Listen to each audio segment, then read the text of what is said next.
Sasa Mukuna aza prophète amonaka neto ebe l'église Mukuna asala nini amonaka nzamba za kulakisa ngai ukende poto mutu pake poto nzamba za kulakisa ngai ukuzwa musala mutu pazi musala Mukuna atika okosa biso asambela nzamba lakisa kor soki Mukuna lakisi biso kor na nzela bonzambe na tiki catholique na mo sambele pale.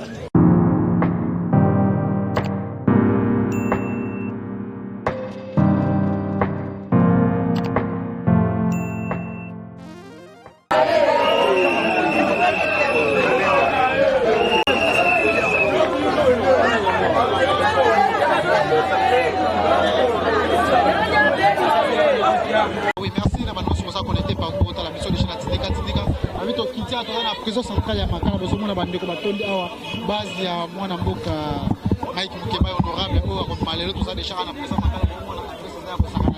mais nous avons pas tout na image monde bande ko bazana et senga makasi depuis leader la bango ya lingwa la porte prison ko malelo ko ba réaction bana mo ke ko ta réaction ni bande ko basa ko sela mais toujours la sortie na avant na ba pena tuna otika ba image bote la commentaire avec un stopper en nema solo ça déjà na kati ya bande ya prison centrale ya Makala. Reportage continue. C'est bon. Lelo za libération ya Mike Mukebai bakangisaki babombaki Mike Mukebai.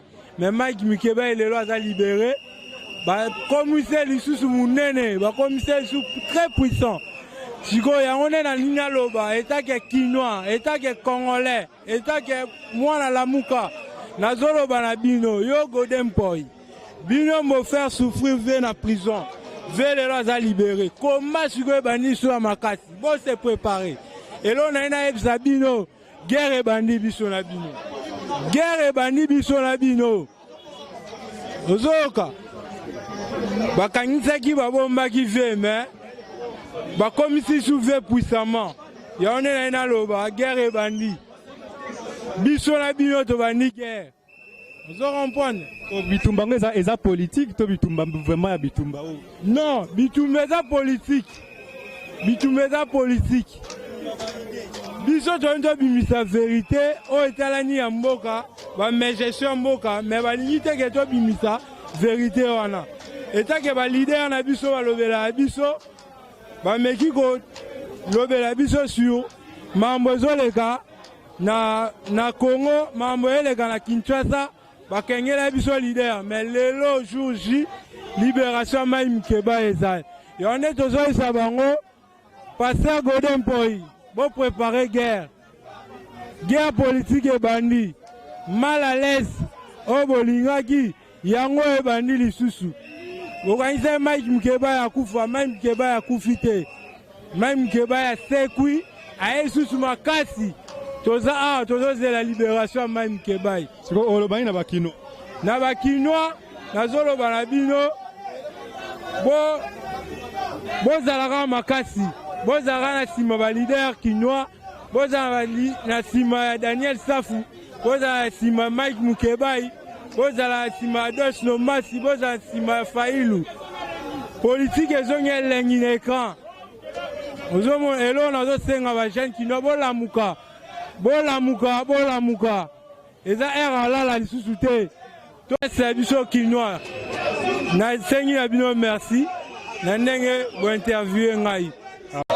Bito to kemina Mukebai awa to kemaka na awa na nani mutu moko boto soye awa na tika ko mona ete honorable Dos Ndombasi polémique na boy kotanga na ba ko moteme atanga yo tanga na le même moi sur le même ban yo na bi ko banga na wote baza ibele baba no ya awa te siko Mukebai bimi ala ko sala buzz na ala ko sala campagne na ngale lo o ba mona ngale te soko ni woza mutu interview atana kuzu bisa as wana zanani ngako bisa kuzu ete ayako sala buzz tout est actualité.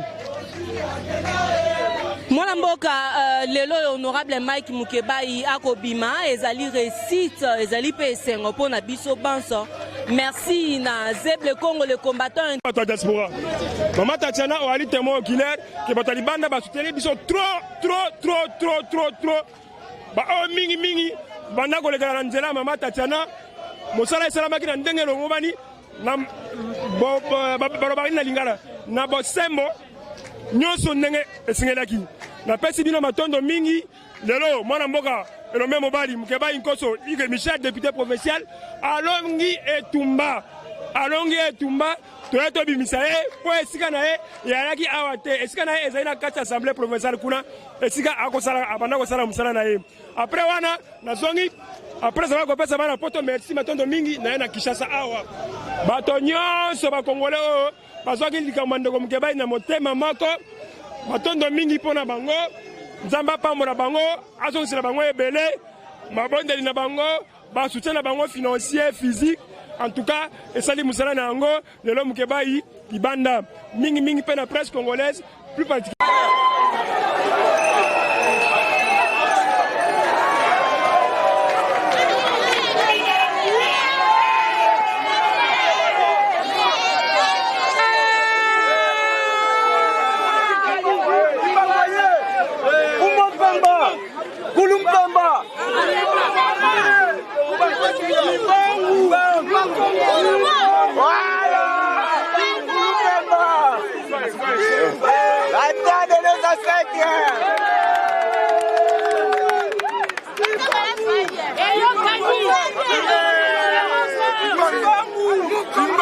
c'est la victoire du peuple congolais. Une fois de plus. C'est la victoire du peuple congolais. On debout, on est pour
les caractères contradictoires. Ce qui a échappé à Godin Pouy, ça a échappé à ces messieurs. Aujourd'hui, la Cour constitutionnelle vient de démontrer les limites, aussi les infirmités de ceux-là qui pensaient faire de cette ville leur poche. Nous sommes là, nous assistons à Kinshasa, aux enfers. Nous en sommes avec une poupée. Avez-vous entendu dénoncer une poupée? Si seulement si c'est un pasteur qui veut sauver cette ville est en voie, n'est-ce pas, de disparaître. La ville de Kinshasa. Observez la ville quand il y a la pluie. Malheureusement ou heureusement, Dieu nous donne un gouverneur. Je ne sais pas, nous allons utiliser quel vocabulaire? Incompétent? Oui, incompétent. Sans vision? Oui, sans vision. Gangster? Oui, gangster. Parce qu'ils nomment les bourgmestres sans en avoir l'autorisation juridique, sans un caractère constitutionnel. Donc, l'homme de Yumbi, on peut déduire, c'est un gangster. Mais en droit, on les appelle les délinquants. Ceux qui ne respectent pas la loi. Le vocabulaire approprié, c'est un délinquant. Voilà. C'est ça. Je n'ai pas injurié. Je suis dans le contexte juridique. C'est-à-dire quoi? Les caractères constitutionnels. Que dit la loi lorsque la personne ne respecte pas la loi? Je parle sous contrôle de la loi. On l'appelle délinquant. Donc Gentilly doit revenir à la raison. C'est-à-dire, ce n'est pas dans sa compétence de nommer des bourgmestres. Et le même Gentilly, par respect du peuple congolais, parce que je me rends compte que l'Assemblée délibérante, c'est sa poche. Il faut que les Quinois sachent. C'est Gentilly qui a placé Godin Boy comme président de l'Assemblée délibérante. C'est pas la vérité, madame. Vous comprenez? Et Godin Boy, dans son identité politique, il serait d'une même plateforme que Jeannette Kabila. Mais il a menti au peuple. Et le peuple de Dieu. Il était de la société civile. Nous sommes pas en tête. Nous étions là depuis 9 heures. Maintenant, qu'est-ce qui bloque? Merci beaucoup d'abord. Si vous étiez là depuis 9 heures, ça prouve à suffisance. Vous accompagnez cette lutte. Je dénonce le comportement de mon ancien. Un comportement qui porte atteinte à la presse congolaise. À l'avenir, nous allons décréter une journée sans presse contre mon ancien. Qui se donne l'audace de chasser un journaliste dans sa manifestation. Sans la presse, qui aurait connu Némoandassi? Sans la presse. Sans la presse, qui aurait véhiculé, n'est-ce pas, les bêtises de Némoandassi? Un leader corrompu par Kabila. Qui ne le sait pas? Qui ne le sait pas? Un Gunza, on ne le corrompt pas. Daniel Issafou, un Gunza. En aucun jour, je vais vendre ma terre.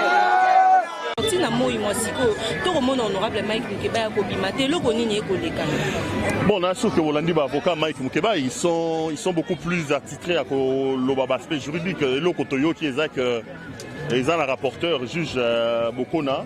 Pour poser signature nae. Bobi que cour constitutionnel ça randa qui verdict nae depuis lundi hier. Monsieur Tozela on a besoin Mukeba et Abima Lobby Mabima Gité. Balobaga a signé les lots. Tokombi les lots a signé Karaté, donc c'est ici l'occasion pour le Betambela. Ndeko Bokona il faut que Bissoni surtout a soumis na Mibeko. Mike Mukeba yaza élu, il y a ville à Kinshasa, il y a commune à Lingwala, Mike Mukeba yaza bato muto bato balingi mingi. Pour produire mon communauté bato batondi à l'eau prison bisu soutenir pour nous soutenir donc on a vu son Mike Mukeba. Donc je pense que Ndeko il faut poser signature naie à Salango pour Ndeko Mukeba ya bima 4 mois 5 mois en prison comme quand même belé toi na posa naie. Les coopérants, on se pose tant de questions de récupération politique parce que tout au long, il y a un moment où il comment il casse la prison. Tout le monde a qui Daniel Safouké. Mais aujourd'hui, tout le monde va t-shirt, il y a Christelle Fonga, il y a Daniel Safouké, par rapport à tout ça. Bon, récupération politique ou pas, moi je ne sais pas. Mais on sait que Daniel Safouké, c'est un grand ami à Mike Mukeba. Peut-être que Mike Azaki est en prison, il fait tout ça. Tant que Daniel Bando est en prison chaque semaine. Biso to ando Mike na prison, est-ce qu'il va que so bando atali na prison? Est-ce que so yo tamu na prison, il faut même ba fanfare, est-ce qu'il faut même ba kaliko? Non. Le long ngai pe na hotel ma aba to lobi me pero on peut to moni ka lelo. Tom sunga na bino to moni pe ka lelo. Mais est-ce que so na ota Mike Mukeba, est-ce que ton na gotali na ba caméra?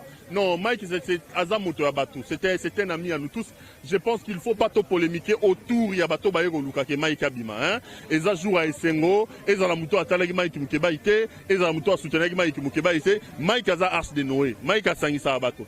Mike malgré qu'il député na ye bato ba yebi bato ba fanda ne ba yebi katika la Mike Mukeba il master na biso o biso to yebi. Donc lelo soki bato ba ye to landa ba polémique to yo to mona kiote yo ko tchalo kolotete. Tozana besoin unité autour à Mike Mukeba, tozana besoin unité autour à combat na ye parce que Mukeba c'est quand même un homme qui défend les valeurs, qui lutte contre les anti-valeurs. Donc ma polémique on a genre que yo zalakate lelo to monio je pense que ma biso pas imoroté. Donc libération Mike Mukeba, il faut solidifier davantage unité autour de Mboka, autour de combat Mike Mukeba et pour l'avènement d'un État véritablement de droit dans ce pays. Merci.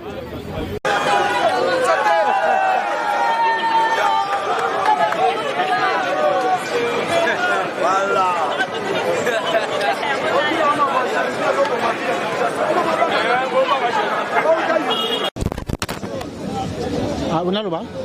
Ah oui, Toza Awa na prison centrale ya Makala, babi depuis Tokomaki depuis 13h.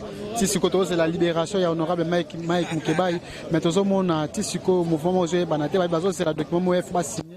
Mais Tisiko Tozo na précision Toza Siko mona honorable Daniel Safou toujours entouré azo solo azo baka par rapport à la libération ya honorable Mike Mukeba ya Toza patienter toujours éviter si 17h30 yango éviter ceux qui prison ma R ne 18h ou 19h. En tout cas, merci à la fidélité Nabino, merci à Nima Wetu, merci à Refek Isombe, merci à Papi Kelly, merci à Mboka Nosu Botalaka, Tindika, Bosa partout, à la prison centrale, ya Makala, Libanda, tous supporter, tous patienter, tous Zelakaka, libération, il y a honorable Mike Mukeba, tous continuer toujours reportage, merci à Junior, merci à Mike Luzoladio, la biso partout à travers les bonnes lois que tous awa na katia libanda ya prison centrale ya Makala reportage au continue toujours ce que zala qui fait le président Daniel Safou gouverneur quoi toka na bongo bonga besoin service d'hygiène et ça ressource maintenant yoka kombo bakop opération Kinmopeto soko yoki obangi yoka opération Kinmopeto bato bazawana.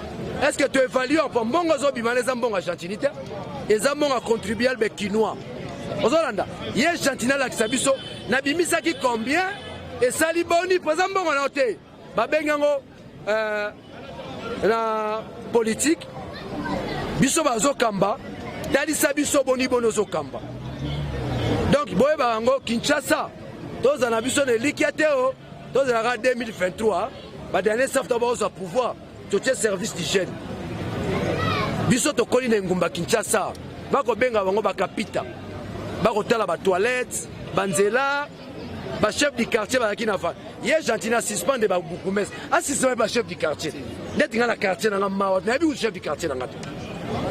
Donc il faut partir de la base, c'est ça la vraie démocratie. Les vraies sanctions devaient partir d'abord na ba chef Harry na ba chef à quartier yo malamo likolo ba bukumès webezani babenga ngo escroquerie politique alingo lakisana mukili kezanga te baburkume yo siko moto aza censé à contrôler Gentini comme on est Godempoy yoka comme on est changeant pasteur Godempoy soko yoki pasteur bolobia moto malamu aina Yesu bazaba antichrist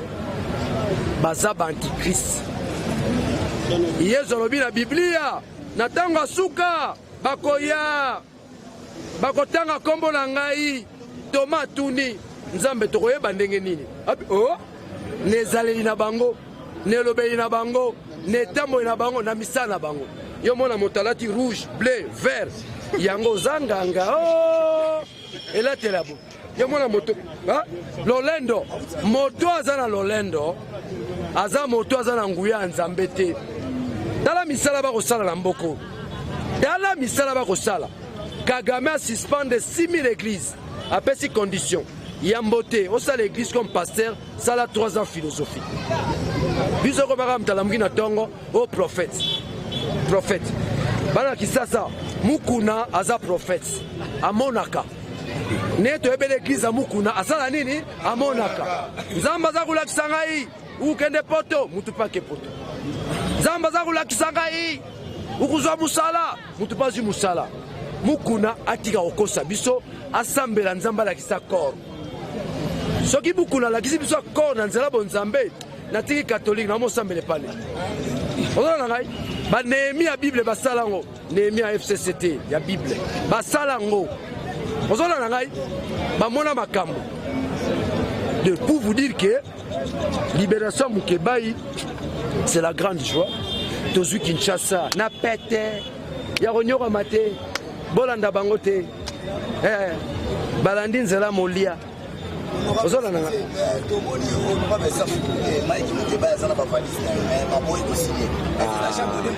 ino mpe baquestion na lisusu baloba cour constitution eza Jean Godé Poindé nzela kotuna question te mpona kosepelisa bana c'est la cour constitutionnelle qui a tranché yo kotuna question so ya Jean Godé Poindé.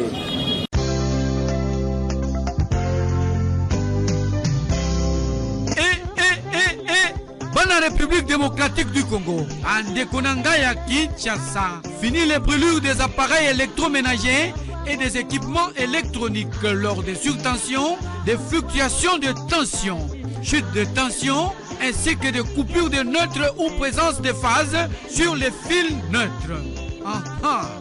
Mwanamboka, ingénieur Évariste Bolala, génie congolais, a même l'ébisson, ba invention naye na Komboya, ponte-ball, pontage de phase automatique. Et mwana mama, so qui phase kei, komi tungisate, toko bricoler logette na yote. Voici la logette électrique intelligente, solution électrique.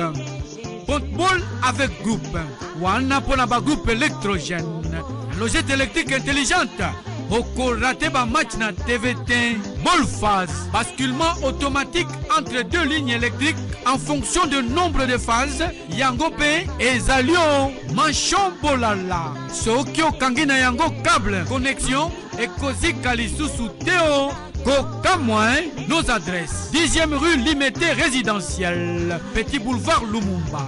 Contact 099 99 47 891 081 66 06 107. Talabien, Bakoma, Skafme, Iyo, Wela Tango.